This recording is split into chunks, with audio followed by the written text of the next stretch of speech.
Hello, folks. I'm gonna stream for a little bit today, probably like 25 minutes.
The civilian who hit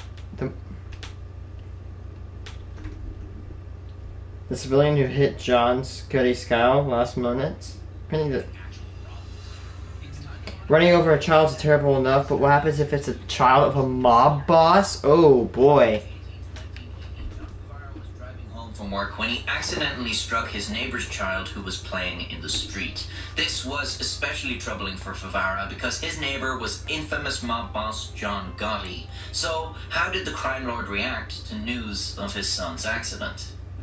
Uh-oh. Yeah, you just killed a mob boss. They're basically notorious gangsters. Furniture warehouse manager who lived in Howard Beach, New York. He was the backyard neighbor of John Gotti. At the time, in 1980, Gotti was a captain in the Gambino crime family, an Italian-American mafia outfit that still, to this day, dominates organized crime in New York City as one of the 5 families. Gotti later became boss of the Gambino family in 1985, thereby gaining control of one of America's most powerful crime syndicates. Frank Gotti was the second youngest of John Gotti's children with wife Victoria. On March 18, 1980, the 12-year-old was playing in the neighborhood with friends. One of these friends owned a mini bike, and the children were taking turns driving it through the streets. At the same time, John Favara was driving home from work. That is when Frank Gotti dashed out onto the street and was struck by Favara's car, knocking him off the mini bike and ultimately killing him. The Gotti family have published their own account of these events, alleging John Favara was drunk and speeding when he hit Frank. According to this account, Favara was so intoxicated he continued driving, dragging the boy's body 200 feet before finally being stopped by shocked and outraged neighbors. After being confronted, he belligerently asked what the child had been doing in the street without a hint of remorse. This dramatic account of the incident is somewhat contradicted by the fact that Frank's death was ruled an unavoidable accident, as he had supposedly entered the street at a blind spot, leaving no time for Favara to react. No criminal charges were filed against John Favara, which would be a gross miscarriage of justice if multiple neighbors had truly bore witness to drunken and reckless behavior at the scene of the incident. Once again, there are diverging accounts of what happened after Frank's death, with the more colourful account coming from the Gotti family. John Favara supposedly made no attempt to apologise for his actions and continued to act as if the whole incident didn't bother him in the slightest. He never had his car repaired or even cleaned of the blood. A few days after Frank's funeral, his grieving mother, Victoria, was disturbed by loud music and laughter coming from Favara's backyard. As she approached to confront the man who had killed her son, Favara met her with a smug smile before her husband John retrieved her and brought her back to the house, narrowly avoiding an incident. After John Gotti had gone to sleep, Victoria returned to the Favara household with a baseball bat and began striking Favara's car. Favara came out of his house cursing Victoria, at which point she swung the bat at him multiple times, but missed each time. She returned home before the police were called. Other accounts follow the thread of Frank's death being a genuine accident and have John Favara receiving death threats in the following weeks. The baseball bat also features in these accounts. John Favara had supposedly attempted to visit the Gotti household to apologize and offer his condolences. Upon arrival, he was attacked by a bat-wielding Victoria Gotti, after which he was treated at a local hospital, although he refused to press charges. Following this, Favara and his wife considered moving with their two sons out of Howard Beach, recognizing the danger posed by the Gotti family. Time was not on their side, however. 2 months after Frank's death, the Gottis departed for a vacation in Florida. 3 days later, John Favara disappeared. Eyewitnesses claim a van pulled up alongside him near his place of work and men beat him before hastily dragging him into the van. Rumors circulate over what exactly was done to Favara after this. Some say he was simply killed, others say he endured a more grisly fate before his demise. The public may never know for sure exactly what happened, but John Favara was never seen again. His wife, who had moved away with their two sons shortly after, had Favara declared dead in absentia 3 years later. John Gotti was an immediate suspect in the disappearance. When questioned by police, Gotti claims to know nothing about it, pointing out that he had been in Florida at the time and saying, "I'm not sorry the guy's missing. I wouldn't be sorry if the guy turned up dead." Although Favara's remains have never been found, details emerged decades later in allegations made in court. In a 2008 case against Charles Carniglia, a hitman for the Gambino family, prosecutors alleged John Gotti had ordered Favara's execution for killing his son, and Carniglia had carried it out before dissolving Favara's remains in acid. This information came from informants in the Gambino family, although it was never proven or disproven, as Carniglia was not on trial for Favara's murder. His case ended with convictions for 4 other murders amongst other crimes, and he is still imprisoned to this day. No one has ever been charged in relation to John Favara's disappearance. After the 4 remaining Gotti children grew up and started families of their own, they each named a son Frank in honor of their brother. His older sister Victoria published a book about life in the family, in which the depiction of John Favara as a heartless child killer appears. The account of a civilian terrorizing and antagonizing the family of a mafia captain is questionable, although the alternative, that being that Favara was an innocent man in an unavoidable accident, would be a fairly grim event considering how he spent his last moments. Whatever the case, that day in 1980 marks tragedy for 2 grieving families that left behind a son and brother, a husband and father.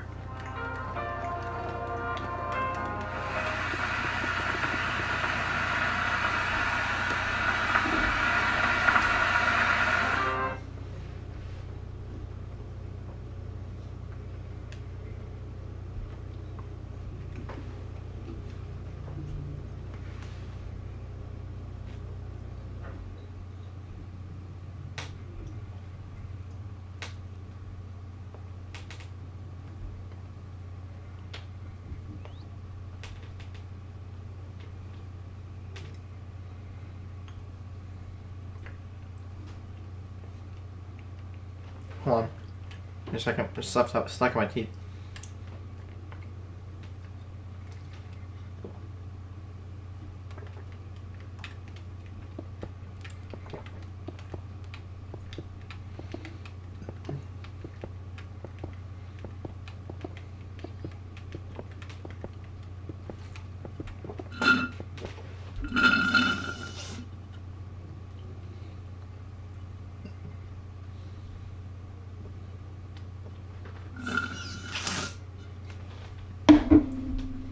Here's what I'm wanting to watch. It says,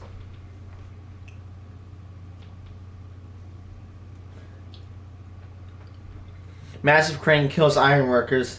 Overwhelmed with which diet to follow. I've seen this video. This guy's lifting a roof, and then it slips from the cable of a crane, and it comes crashing down. When I say a big roof, I'm saying imagine a suburban house, right?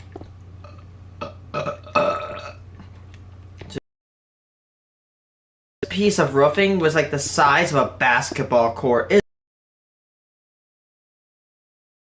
Or a cable slips and it falls. One of the world's largest crane rigs, carrying a load of over 400 tons. Although the crane is normally well capable of lifting such a load,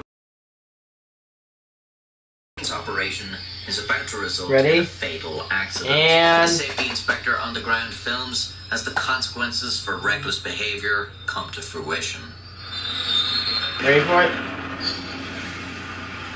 the hell is it? What's going on here? Hey, watch it, watch it! Here it goes.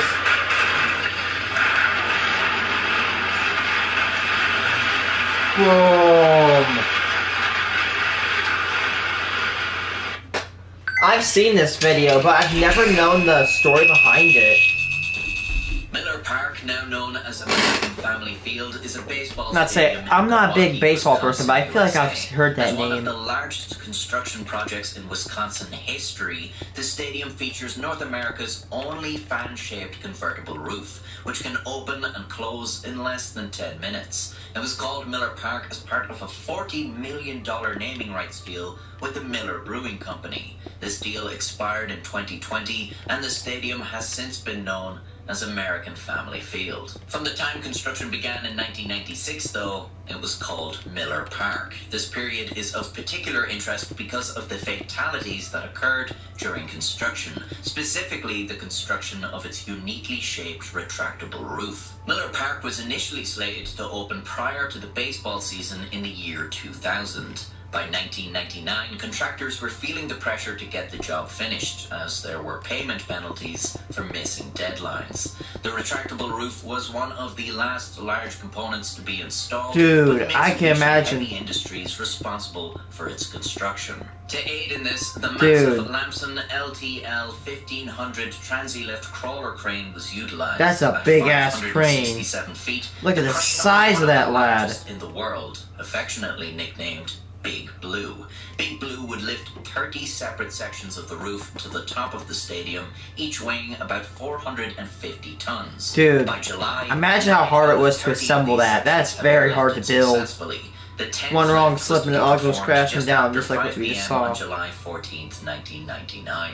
But this lift would face difficulties the other 9 did not. Wind speeds that day were between 20 and 21 miles per hour, with some gusts Yeah, that's reaching up to 27 miles That's per a hour. little bit Some too workers expressed windy. concern over the crane's operation in these conditions, but management, eager to get the project finished on time, dismissed these concerns. After all, they had been monitoring the wind speeds and their effects on the crane's boom, which was rated for 20 miles per hour. The wind might slightly exceed the crane's rating every now and then, but it didn't seem to pose any threat to the crane. What they neglected to take into consideration, however, was the load the crane was lifting. The crane may have been able to withstand the wind, but they never calculated the effects the wind might have on the crane while it was actually lifting the 9,000 square foot section of roof. Such a Jeez. large structure essentially acts as a sort of sail, catching the wind and putting great strain on Big Blue, which was already bearing as much wind as it was rated for. The result? The crane collapsed. That's a very big crane, too. What's going on here? Okay, watch it, watch it! Shit! It just crashes.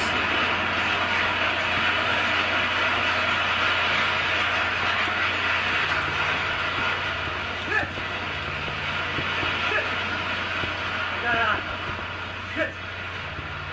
The wreckage of the crane caused massive damage to the project, but worst of all, as it fell, it crashed into another crane. This crane did not carry a hook for construction material, but rather a hoist bucket. Inside, ironworkers Jeffrey Wisher, William DeGrave, and Jerome Starr were suspended some 200 feet above the ground. They were observing and directing the lift from the bucket when Big Blue crashed into their crane, sending the 3 men 200 feet to their deaths. The cause of the accident was found to be the crane's operation outside its design specifications, with failure to consider the Man, combination another of load instance of and people wind. and companies As a trying to result, cut costs. 3 firms were fined a total of $500,000. The widows of Jeffrey Wisher, William DeGrave, and Jerome Starr filed a law. Hold on. As a result, 3 firms were fined a total of $500,000. Are you kidding me? Are you actually joking? Okay, I think I can say with 100% like guarantee. I think every person in that hears this will agree. They all got fined $500,000. That is pitiful. These firms probably have like millions of dollars. They need to be hit where it hurts, which is their bank. Like, they actually need to be hit with a good fine. I'm talking millions of dollars. That way they don't do this stuff again. Because I think it's fine for them to hurry up because they're behind schedule. But when that rushing promotes unsafe work conditions, that's where I have to draw the line. Because workers and lives matter than money. You can buy anything, nearly anything in the world with money. You cannot buy a human life with money. You can't replace human life with money. The widows of Jeffrey Wisher, William DeGrave, and Jerome Starr filed a lawsuit against Yeah, I'd Mitsubishi sue them. Heavy Industries, the company responsible for constructing the roof. They were awarded $99,200,000 in damages, with the jury finding Mitsubishi 97% negligent and Lamson, the company that owned the Big Blue Crane, 3% negligent. It remains the single highest verdict in the state of Wisconsin. The incident set the project back about a year, as the collapse had caused considerable damage, leading to extensive cleanup and repair. Work eventually continued with a new crane, a Van Sumeren D-Mag CC12600. When Miller Park was opened in 2001, a statue of 3 ironworkers was installed to honor the men that lost their lives. That actually makes me happy that they did a statue. 3 ironworkers, and they got 3 husbands, 3 fathers who spent their last moments witnessing an avoidable accident. That's scary. Can you imagine that? Watching a crane go towards you and there's nothing you can do but watch as your lift gets destroyed and you plummet to your death. What's going on here? Okay, watch it, watch it! Shit!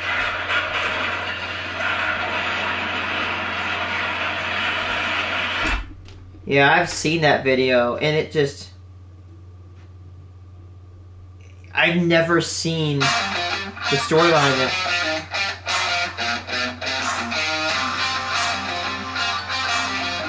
This one's more heartwarming. Terrorists mess with wrong people. This video is about a terrorist attack. Not really the sort of subject I'd normally want to cover. I'm only laughing at this because these I've seen this video before. These terrorists actually get clowned. Those rare feel-good terrorist Like- attacks. And I'm not just saying that because I'm Irish. This is an attack we can all enjoy.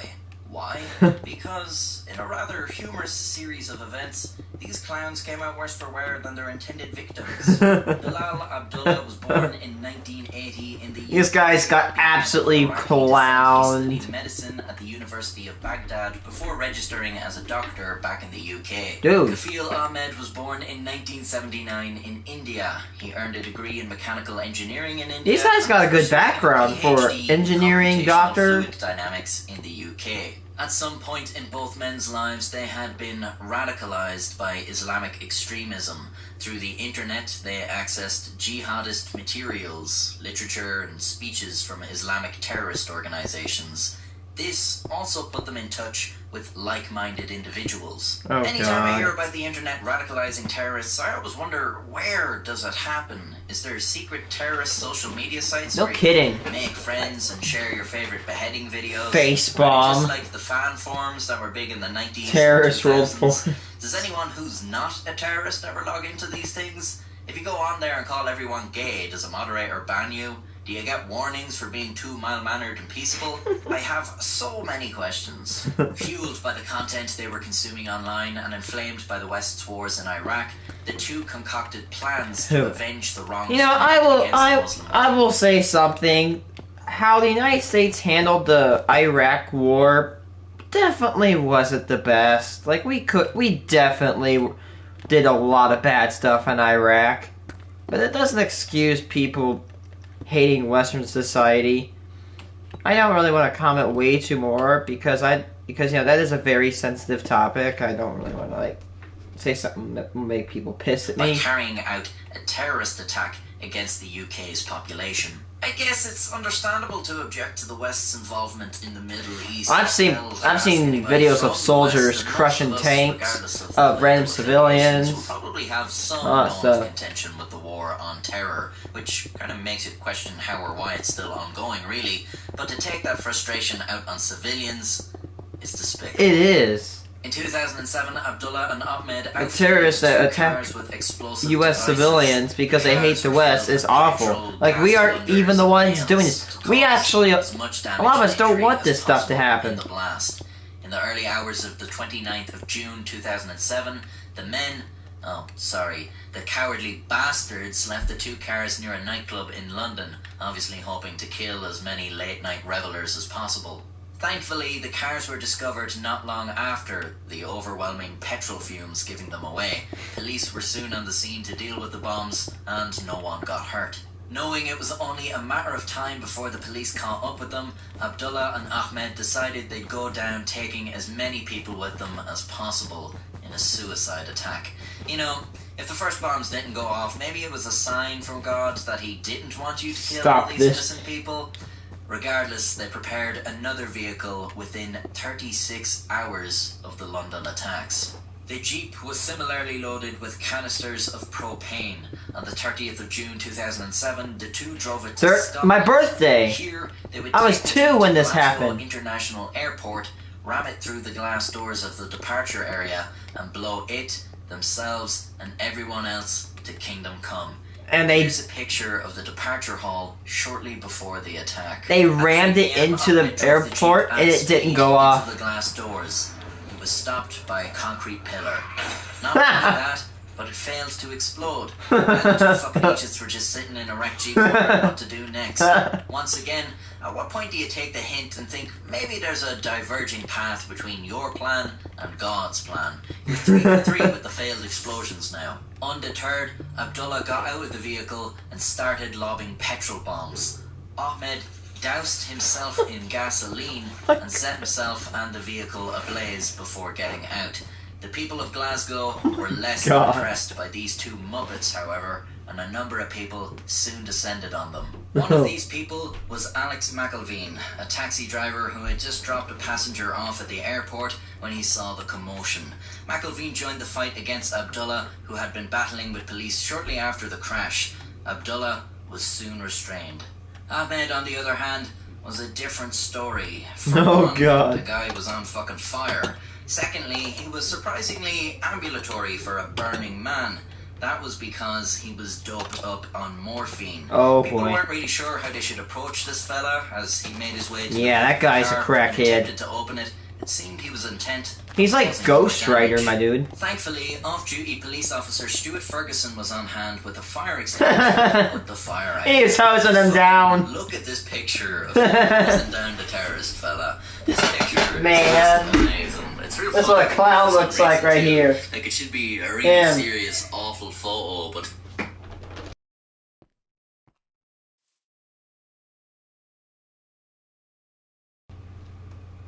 Just all gone wrong for this clown, and here's this fella with a super soaker spraying him at a distance. The police hit Ahmed with pepper spray, but it didn't stop him. Michael Kerr stepped up to fight, but the burned man hit him so hard he knocked his teeth out, sending him crashing to the floor, breaking his leg beside the burning Jeep. McElveen approached him and gave him a swift kick to the balls. He kicked him so hard he tore a tendon in his own foot, but Ahmed didn't even flinch. Then bag handler John Smeaton arrived on the scene, delivering his own boots to Ahmed's spine before pulling the injured man to safety. Stephen Clarkson saw from a distance that Ahmed seemed to have some sort of combat training as he battled police and civilians. But Clarkson grew up in Glasgow, so up he went and delivered a forearm smash to the terrorist, which sent him to the ground where police restrained him. The attack was over.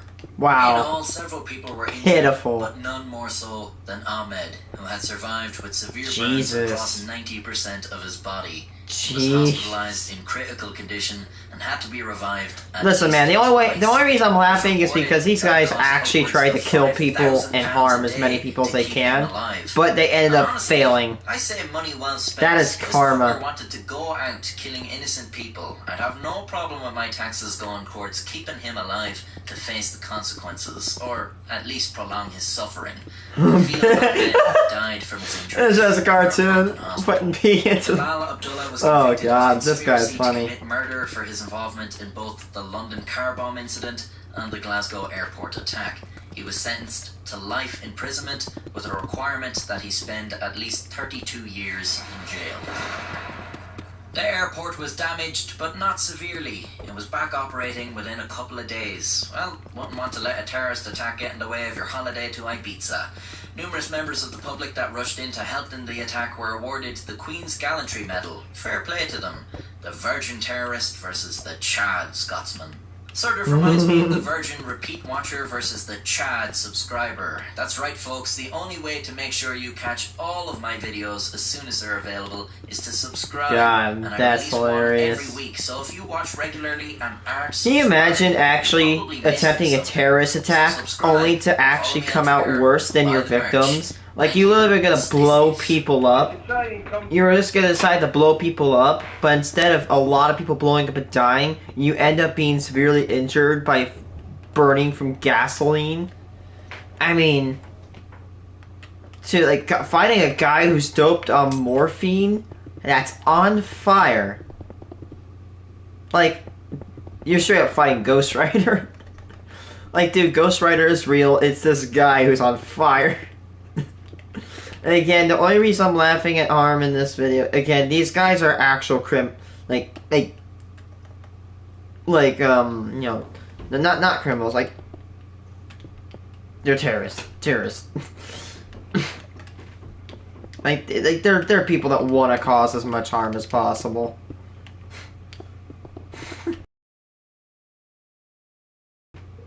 Man, and they nailed him right in the special place with and the guy broke his foot. Oh my goodness. Or this guy, I saw a video of this guy who was robbing this old man, and he says, "Give me all your money!" And the old man's like, "I just started!" The guy gets like 14 bucks, and you know what also he gets? Well, he gets the bad realization that there was a police cruiser right behind his car, and the guy gets busted. Like, instant karma. Oh yeah, right, I think I watched that video last night.